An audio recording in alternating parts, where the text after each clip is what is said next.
sufficient to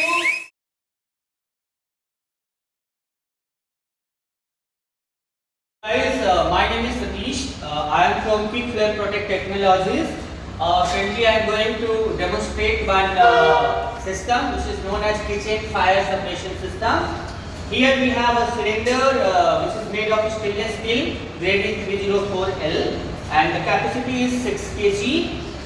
We have the nozzles which is fitted on stainless steel pipe and the support to hold the pipe, as well as we have heat detection tube which will detect the heat and the suppression will happen through the nozzles, right? So here we have a newly developed valve which is going for the testing for the first time.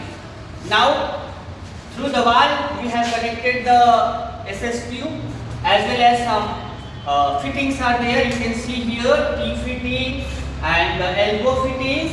Then from one part of the cylinder we have connected the heat sensitive which is UV listed and UV protected. Now you can see we have the end of line adapter through which we have pressurized the nitrogen, and then we have the Velimac pressure switch which has NONC contact which is connected to a fire alarm panel. Okay, so now we are going to demonstrate it. How we are going to do it? We will lit up a small fire. And we'll try to puncture the tube here. Okay. Then Shubham is with me. He is from my team and he is going to puncture the tube. Then you can see that flame is there. This is how it happens in the cooking oil. Now you can see he is showing the flame to the heat sensitive tube and you can see the fine mist is coming from the nozzle. This is sufficient to